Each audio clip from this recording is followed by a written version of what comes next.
Ready to go? We're recording? Oh. Hi. So we should start. Welcome to Wholehearted Living with Valerie and... Penny. Yes. Nice job. Good. I did it. You did it. Here we are. I feel like we haven't really recorded in a long time, except that if you guys are listening, you know that it still comes every week. But it's been a while. It's true that we for the summer and different things, we've had to take some breaks. So we've always banked a few, but now we're kind of on top of each other. Yeah. So, and we've talked though, haven't we talked? But you and I? Yeah. Yeah. Okay. Oh, yeah. We've gone to get together as we went to Maria's. Oh, that's right. Yeah. We've done things together. Mm-hmm. Wow. We just didn't go to Ireland with you. That's right. No, you did it. By the way, we should say this. Iggy. Hello. Nice, Iggy. Iggy came right up from, I don't know, I think he's playing solitaire. It's funny. I was kidding. watching one of my, listening to one of our podcasts. Oh my God, it's just so funny because sometimes I think we're really funny. We are. Sometimes I'm in particular listening funny. I'm listening to it at the gym, and I inevitably will laugh at something, and I'm like, "Oh my God, why am I laughing at my own Okay, thing?" did I already tell you this, that you told on the podcast that you were listening to us and that you started laughing, and then someone's asked you, and then Yes. you told them I'm letting it out. Yeah. And I just thought it was the most ridiculous thing in the world. Yeah. And then about a month ago, I was listening to our podcast and I was working out downstairs and I started laughing. I think we're the only ones that like it. I know. I don't know. No, Kelly, Peter's sister. Hey, Kelly is a name that comes from Ireland. You know And- who's been there recently? I know, but listen, she thinks we're really funny. She says it. She listens to us every week. Thank you so much, Kelly. Hello, Kelly. Yeah. So, but yeah, she thinks. But we we're also should say that this is the podcast where we are brother and sister, and one of us will choose a topcast. One of us will choose a topic, and the other person is surprised by that topic. And today it's your topic day. Yes, it is. Yeah, and I see that you have you remembered your notebook. I did remember it. And you have like 75 pages there. I do. So we're going to break this folks, up into 3 different buckle podcasts. up, man. We're going to be here for days. No. Iggy brought NyQuil and a pillow. No, we'll condense my notes, but it was a very interesting topic because it's something that I relate to. Oh, well, good. Yeah. But do you want to dive right in, or do you want to talk about Ireland? I want to talk about, I guess I really want to just talk about the last couple of weeks and so on. But yes, Ireland was absolutely amazing. Something that's interesting is trying to sum up a vacation in particular where we didn't stay in one place. We went to several different places and trying to say what really was that was amazing. So I'm going to honestly say some things that people are going to go, oh, but one of the best things is just being with Patty, just hanging out with my wife. Yeah. Just literally not thinking about anything. I'm out of school right now. I had a project due for school that I finished on the plane, sent it as soon as we got to our first stop. And then and then Patty and I just being able to hang out and she's not working. I wasn't working. I did no work. And so it was really just amazing. I don't do that since I started school. Being able to completely disconnect is rare. Yeah. So that was an amazing thing. As far as Ireland goes, what's just amazing about that place is it's beautiful. The pubs are amazing. I'm not going to say the food is amazing. What I'm going to say is that we appreciated having. I like seafood, so I had a couple chowders. We had more fish and chips than I cared to talk about. But probably one of my favorite things that we did, at least in Dublin, was going to the Guinness Museum. Yeah. That was pretty cool. You know, it's funny because I saw Patty posting a few things on Instagram, and it was inevitably every single time I saw it, the first thing was like a cheers with a glass of alcohol or something like that. I was like, are they doing anything else? It was all tea. It was all tea. So they really like tea. No, I will say that we drank something every day, but honestly, it wasn't like we were boozing up all the time. But Guinness, the thing about I stopped drinking beer a while ago because it's not that I have anything against it. It's just that every time I would drink a beer, I'd feel so full. Yeah, and so I'd rather have a little whiskey or something. Yeah. And so I was looking forward to the whiskey distilleries, but everybody talked about the Guinness factory, and Patty loves Guinness. So I thought, whatever, we're going to have a good time. We'll go for it. And then I get there and the guy goes, it's a self-guided tour. And I honestly kind of pooped a brick because I thought, seriously, how is this going to be good if it's self-guided? Do you know what I mean? Because usually self-guided things are kind of cheesy, right? Yeah. Holy cow. You go in there and you walk around. Everything is very well described. You don't need to read 5,000 little plaques to understand what's going on. Every time you move from one place to another, they actually make it like, I don't know if you call this 4D or not, but because you would smell whatever they're talking about. So they talked about barley, then then you smell barley. They talk about the kind of water that they use, and it feels like a rain. In the air or I guess I don't know. Okay. And so then they talked about the kind of water that they used, and the way they described the water was waterfalls, and words would be coming down in the waterfall by the way they did it. I don't know how to describe it other than what I just said. But then you know how you can smell water, if that makes sense. Yeah. So you're smelling that, and you keep moving all the way around. So those are two of the areas. But you keep moving, you keep experiencing the history of it, and then you get up to the top, and it's a huge glass bar, and you could walk around the entire bar with a Guinness that's made, well, it's not made necessarily right there, but it's in Dublin and super cold, super good, and you see the whole entire city, and it was just a very cool experience. And the guy that we started talking to, we were just started talking to him, had really nice conversation, the bartender. And we were like he said, well, you can have one of three. One of them is the non-alcoholic one, which I had no interest in. And then there's Peter. What's the light Guinness called? Is he not listening? He doesn't care about this podcast. What's the light Guinness? There's a light Guinness. I don't know. It's only in Ireland. Oh, it's only in Ireland. Peter wouldn't know. So there's a light Guinness, but I'm like, I have to have the real Guinness. Of course. You got to have the real Guinness, the course. dark one, right? And so I'm like, oh man, maybe we should have one of each so we could try it. He goes, and he winks at us and he goes, come back, I'll give you guys one of those. Oh. And so he come back and he gives us two of those things. We go to the other side of the bar, and we're talking to somebody, and long story short, she gives us another Guinness. She ended up giving us another Guinness, and so we ended up having a lot of Guinness. Wow. And a lot of time to be able to walk I and see wouldn't the like city. that. I don't like beer, and I especially don't like Guinness. Yeah. So that Well, would- it tastes different there, I'm going to say. Does it taste like beer?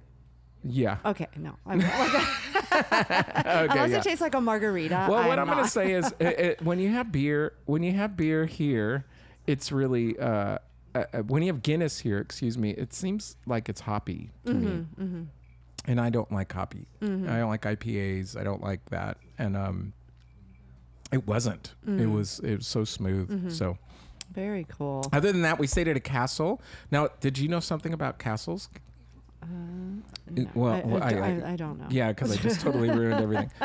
Did you know that when you say I'm going to a castle, you're referring to the grounds of the castle, and the building is actually called a keep. Is that right, Patty? Are you guys going to just talk the whole entire time? This is like a library, for God's sake.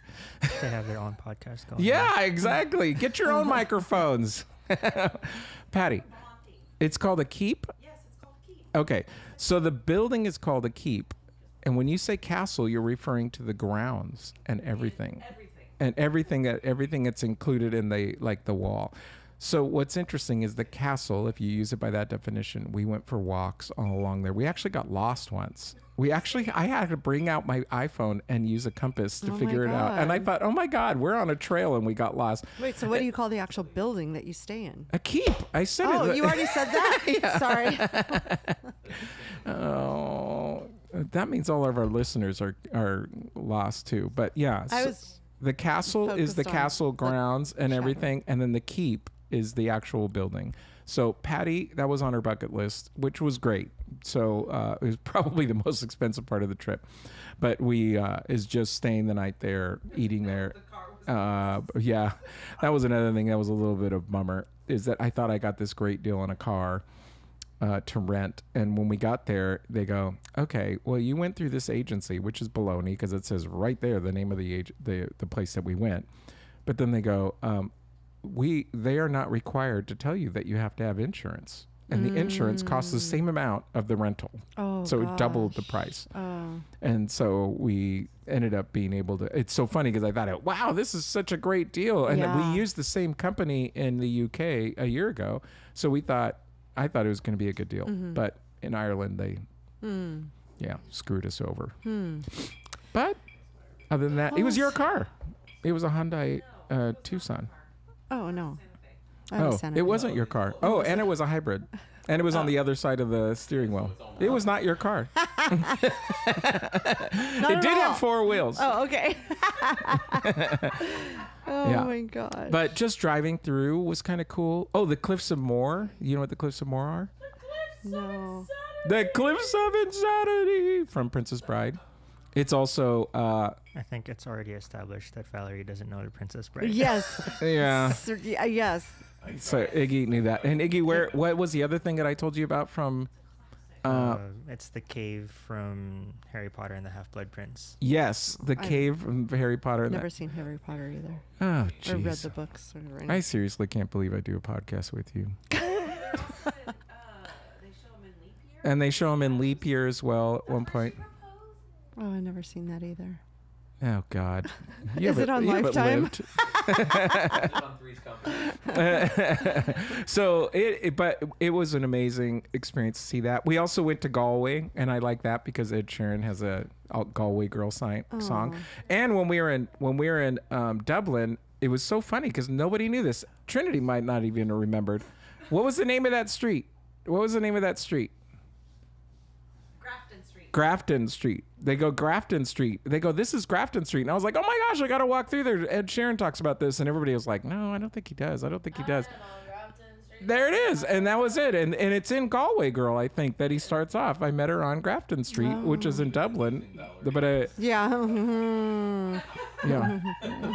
Valerie, if you're getting bored, do you imagine what's happening to the listeners who are not here with me and experiencing the enthusiasm?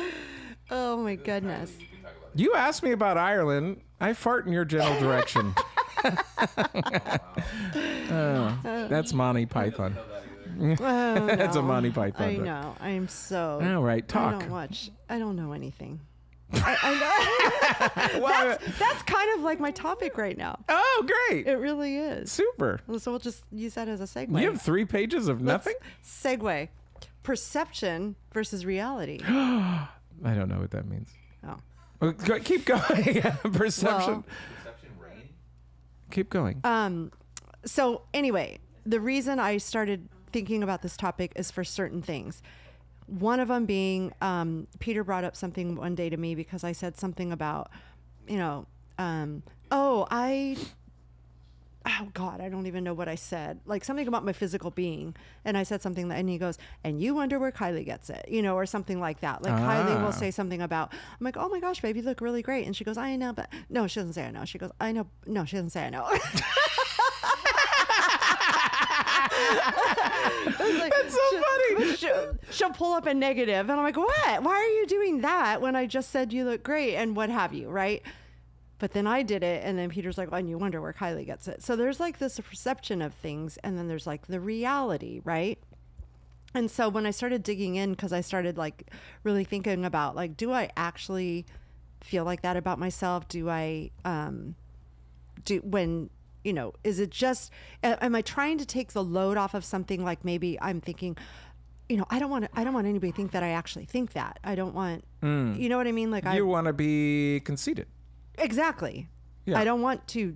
Do I want to think that highly of myself? You know what I mean? Kind of feeling. I think. Like I'll just bring it down a notch. You say, "Oh gosh, your hair looks really good." I know, but my legs look like blah blah blah. You know what I mean? So it's like I don't. No one says I look good ever. Oh yes, my wife does. I know. Look at her. She's like, what? No, but I don't get a lot of people saying you're so good looking or look at that or look at this. Oh, that's a shame. So maybe that's kidding. that's not true. Somebody at at Trinity's Starbucks said something. Yeah, one time somebody did say something, and I always exaggerate it because I don't get it very often. One time I was put my hands behind my back, I think, or behind my head, like this, for all the YouTubers right now. So I have my hands like, what's this called? Linked, and then just behind my head, and Ashley walked by and she goes, "Oh, Dad, you're getting muscles. You're getting strong," because this was back when in my CrossFit days, and I started getting stronger. And I said, "Oh my gosh, my kids think I'm hot." Oh, sexy. Oh boy. And so I was like, well, the point is I'm just saying I exaggerate everything. Exactly. So if they go, they just say, "Oh, that's a nice shirt." Holy cow, I'm a model. So I have the exact opposite anyway, problem. let me just say this. Distorted thinking, this is the perception of distorted thinking. Okay. So it's an all or nothing, an over-exaggeration, and it's a negative mental filters. So maybe that's the mental filter of, oh, thank you for saying that, I have nice legs, but look at my stomach. You know what I mean? Like, right. Okay. And then discounting the positive. So I guess basically that. And then there's labeling. So I'm going to get into them. Okay. An all or nothing is seeing things in black or white. It's an absolute term. And so, like, for an example, like, I didn't get an A on a test, so I'm stupid. Right. Right. And then, right. And it's not just saying, oh, I just didn't do well on that test and leaving it alone. Right. It's like, oh, I must be stupid because I didn't get an A on the test. I'm a failure. Yeah. Even though I got a B, I'm a failure. Right. Yeah. And then there's an over exaggeration. Now this one, they're all very similar, but then there's like a little tweak about them all. So this one's an over exaggeration, and it's broad conclusions for a single event. So the same thing, like, oh, I failed the test, so I'm going to fail all my tests. So you're not just saying that you're stupid. Now you're just that single segment or that single piece of your life. Now you're going to just lump them all together. Mm-hmm. So wait, I got a question though. Where are we going with this? Are you trying to just say that this is a problem that people have? I think so, because I feel like this happens a lot. Like, I feel like, I've complimented Peter on certain things, but he will also bring up a negative thing. Like, well, that's probably true in Peter's case. No, I mean, like, there's just not, I mean, I can't think of an example, but I'm just saying, like, there has been times where I'm like, I say something positive about something or whatever, and then a negative comment will come in. Not because I feel like they're trying to, like, no, I think it's a blow. I think for some people it's a blow off, and there's a couple things. Some people it's not even true. They want you to keep praising them. So sometimes they want you to keep saying it because they like the affirmation of what was said in the first place. But then there's other people that really do have a distorted view of themselves, and they can't imagine is the right word, success, or just the praise of it. Like, they can't, like, I mean, and you could be fishing for compliments, but, like, I think I said like a lot right now. I don't usually like to use the word like that much, but anyway, I'm just saying that in general, our society doesn't just take it for what it is. There's always got to be more of, I don't know. There's got to be more to it, right? Well, so let me just get through let me get through the 5 things really quickly, and then we can keep elaborating on that. But then the negative mental filter is focusing solely on the negative aspect of any situation. So if you're talking about a work thing, I made one mistake on my presentations, so the whole thing was a disaster. Oh, and this one I related to, because it's like, when I had Coco's Paleo Kitchen, I would get like hundreds and hundreds of comments, but then I would get one negative comment, like, and it would hurt me. It would just like, I would think about that one thing all day. And it was like, why is that bothering me? All these other people are, appreciating that recipe. And this one person is like, well, you use cheese and you said you're paleo, and I don't understand. You're not really paleo. And it's just like, oh my gosh, why did that bother me? But that's what I focused on. You know what's funny is not just the fact that that's what you focus on, but I noticed that you went into some kind of other language. No, but what's interesting is because I think that that's your translation of what's happening. That's what you're hearing in your head. The voice, that voice in the text. and somebody doing yeah. that thing. Yeah. I think it's interesting that you're bringing it up because you know, Conan O'Brien Needs a Friend. You probably never listened to it, but it's just stupid. And but Conan O'Brien, who by all outward appearances is a successful person, 30 years on TV, and you know, et cetera, et cetera, et cetera. You know, he's acquired taste for some people, but he constantly says, and I believe him because of now listening to so many things, that he goes, it's amazing because I'll have 50 people walk up to me and say what a great show it was. And then I'll have one person that kind of goes, oh yeah, you know, I think you've been better in the past or something like that. And he's even saying you've been better in the past. So it's like, and then all he does is focus on that comment of how he could have been better. Right. You know, what could I have done? So I think that's, I think that is a pretty common thing that people do. Right. Yeah. Okay, then this one is like, again, they all kind of lump together, but this one is discounting the positives. So dismissing positives by insisting that they don't count. I only did good on the test because it was easy. Everyone did good. Right. Oh, you know, and personally outside of like the workforce or school or whatever, like, you know, somebody giving you a compliment and they're like, oh, they don't really mean it. They're just trying to be nice. Right. You know, so, and then there's labeling. This is the last one, is attaching a label to the action. So you mess something up on work, and then instead of just saying, I messed it up, now you're labeling yourself as an idiot or, right. you know, and you're starting to label yourself as the mistake, if you will. Yeah. And Well, so, I think, yeah. I mean, I'm trying to remember for me, I don't know. I don't know if I do that. Do I do that? we look over at Patty. We look She's at like, Patty because I don't remember. I'll have to think. I mean, for the most part, and talking, and you know, I brought up Peter and said something like, I've said something like this before, and he's discounted it. But for the most part, I don't think it happens a lot with men. Like I feel like I hear it mostly with women, and you know, it kind of hurt me when I said something about myself. This was just like a month ago. It wasn't even that long ago. I said something about myself negatively. He said something positive. I said something negative back. And he goes, oh, and you wonder where Kylie gets it. And and it made me sad because I was like, oh my gosh, did I make her do this? Like, I don't want them to ever feel like you know, I'm their role model, you know Right. what I mean? So I don't like that. I didn't like that feeling. I didn't like that. So, You know, we read a book by Brene Brown. I told you I've read all of her books, and I remember something in one of her books where she said she was telling her daughter, who I guess she had her, I'm going to get it wrong, but you'll get the point. But she had her hair in a certain way. When she went to school, when she came home, it was different. mm-hmm. And she goes, what happened? She goes, all the girls like started making fun of me. She goes, but did you like it? She goes, I did like it, but I'm not going to wear it if everybody else is going to say something like this. And then it's going to get to a point that's going to relate.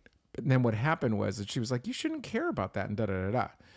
Well, then she was, they were going to have a party over their house. And she was talking to her husband, and she goes, what about the Christmas lights? Because it was now like January or February or something like that. And he goes, oh, I'm not going to take them down. I'm too tired. Because he had just like mowed the lawn or something like that. And he goes, I'm not going to do it. And she goes, we can't have people over and have Christmas lights up in February. And her daughter looked at her. Right. And her daughter was there and said, huh, Right. feels weird, huh, Ma? Right. Or something like that. And my point is that there are times when we have no idea that we're saying and doing things that's reinforcing something that we don't want our kids to have. Yeah, exactly. So that is, so I think that's a really true thing that can happen. And I don't think that we understand the influence that we have over our kids in general. I don't think you want to go down the kid route, but I will say I'm shocked with our kids, and even things that we did not say. We literally did not say, but were interpreted based on the fact that we were pastors and missionaries and all these other things, and there's assumptions that were made that they carried with them, and not until we were adults and we talked about it that they went, oh, Right. we didn't, we really thought otherwise. Right. And I thought that was a trip that we could have that kind of, this sounds stupid, but I'm thinking that we could have that kind of influence. Yeah, an impact. Yeah, I was like, I didn't think we could do that. I mean, you want to hope that they take away the positives, but I mean, it is getting off track from the topic. But yeah, you want to hope that they take away the positives, but then they're also going to pick up everything else that's there, you know? But anyway, so anyway, this just got me into the whole thinking of like, I am an old lady now. My daughter's a grown ass woman.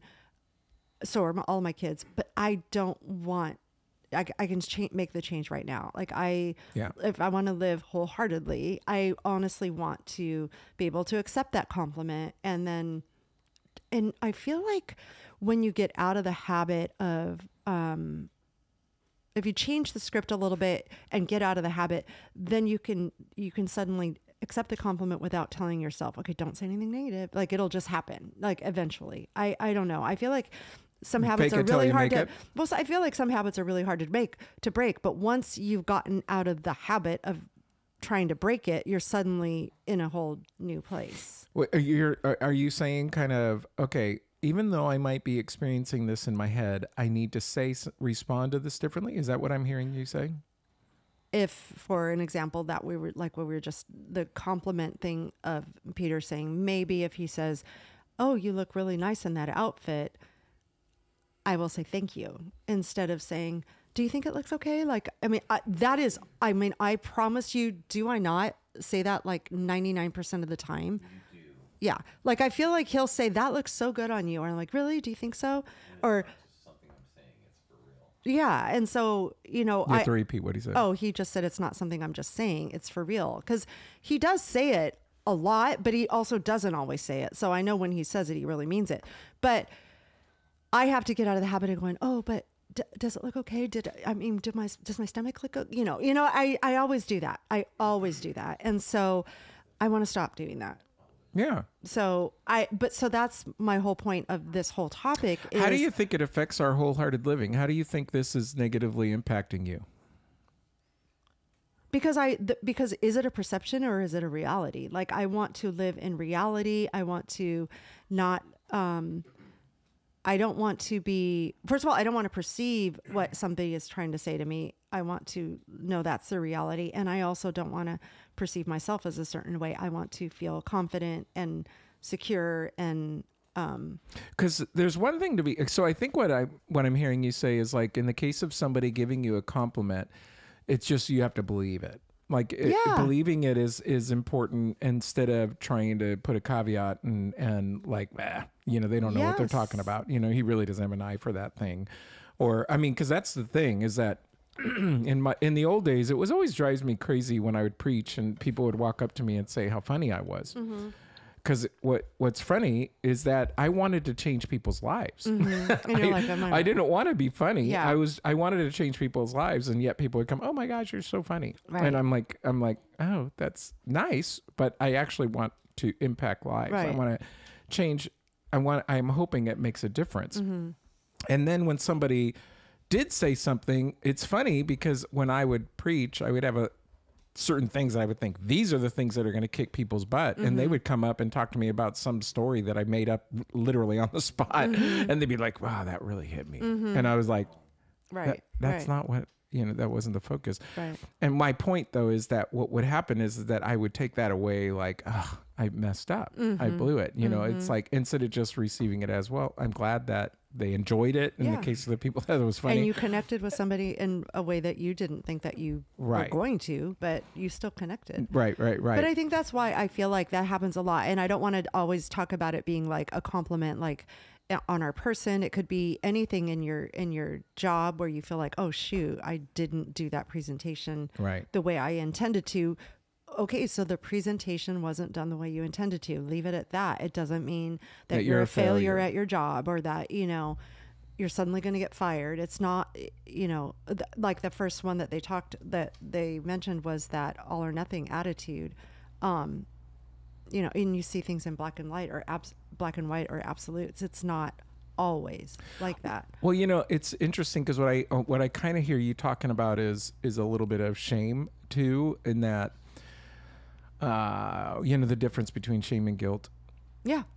The different. Oh, go for it then. No, I mean, I think we talked about it, but We've talked about it, but the idea is shame is we internalize something, we internalize an action. So I blew it on that thing, so I am a failure. Instead of saying I could, next time I'm going to do better. Yeah, we end up owning the negative, and then what ends up happening when you own a negative is you walk in that negative and you stay in that negative, and you're not going to have a wholehearted life if you're living in the negative. Right. Yeah, it's sad And when it's you're funny. with folks that talk all the time about the negative things, the negative traits they have, Right. because that's where their mind is at. Right. Well, and I've honestly in the last, you know, handful of years I feel like I'm always a pretty positive person, but I have in the last handful of years tried to be more positive with myself and not, you know, like, oh, I'm getting older, I see the wrinkles, you know, but then as soon as I say that, I've been trying to switch it, like, you know, but those wrinkles, man, I smiled a lot in my lifetime. You know what I mean? Like just trying to switch things around so it doesn't always just keep it on the negative note. But all that to say, I wanted to give like a few things to do if you're having those kind of thoughts. Like if you have those all or nothing attitude thoughts about things, or can't take the compliment, you have to like throw out a negative thing about it or whatever. So, become aware of what you're thinking. So write it down and get it out of your head. And it often puts it into perspective. Things you're telling yourself, is it true? Is it a reality, or is it a perception? Writing it down and seeing it makes it more clear of the perception. That's really good. And then find the secondary gain. So this one thing I was looking up, it talked about secondary gains, and the secondary gains is kind of something that Trinity mentioned. It's a defense mechanism that keeps you in your comfort zone. So like you automatically are like, oh, I don't want to say that I'm, you know, looking good today. So I'm going to say, oh, well, I didn't do my makeup the way I really wanted to. You know what I mean? So it kind of puts you in this defensive zone and kind of keeps you humble and in your own comfort zone versus, you know, feeling like, oh, I'm proud. Confident. Be confident and proud of the way I look or feel or whatever. So, so you find the secondary game, and the short-term benefit is that it's making you feel safe and comforted. But then ask yourself and identify, what are the long-term effects of believing that way? What are the long-term effects of feeling in that comfort zone, in the defensive zone? And then trying to identify it so that you can move past it or get out of it. Okay, I need more help on that one. So you're saying, explain it more. Give me so like if you don't example. change the attitude, if you don't like, if you're going to constantly be that person that is going to always make it a negative, whether it's a personal thing or if it's like a job, you know, and you're always just like, I didn't do it right, so I'm an idiot. Oh, you know, I might look okay in this dress, but my hair looks ridiculous today. You know, if you're always having that negative thought on top of something that happened, are you doing that to keep yourself level, like in that comfort zone, in that defensive zone? Oh.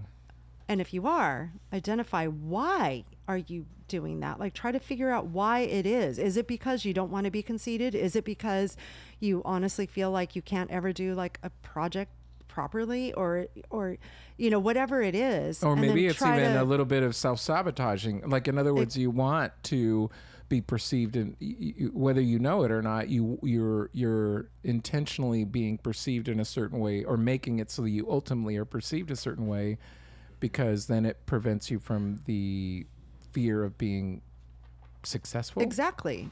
I mean, that's very true. I don't know that for that particular thing for myself, but I can see that it would be with some people. Probably more for men. I'm astonished with the fact that you, like for women at least, I don't envy women in that I think women are, well, my understanding, the therapy that I do or whatever, it's like I get they're thinking a lot about what they look like. And Yeah. I want to be healthy. Yeah. I rarely think about wrinkles or Yeah. actually I've never thought about it. Actually, you're making me think about it right now. So I seriously don't think I've ever thought about wrinkles. I don't think I've ever thought about I do think about getting heavier, and then I'm sad when I work out and it hurts more than it did before, or all of a sudden I'm not lifting as much as I used to be able to lift, and those kind of things. That's a bummer to me. But it's not in the same way. It's not like, I mean, I still am gonna, I'm still gonna go in the pool without my shirt. Yeah. So I'm not thinking like. No, I think that in general, like those kind of things are definitely more heavy on the women's minds and stuff versus a guy. But okay, so you're going to challenge, the number 3 thing is you're going to challenge your distorted thinking. And is it absolutely true as to how you're thinking? Is it really a reality? And if it might feel true, but is it objectively true? So just taking that distorted thinking and really, really trying to decide, is this really a reality, or is this just the way I'm making it? So one of the ways that I'm going to say that, even in talking with people about that very subject, is I say, pretend like you took a picture of the event, like a photo, and now you're looking at that photo for the very first time. What do you see? And the reason why I say that is because I'm going to use a really silly example, but a spider.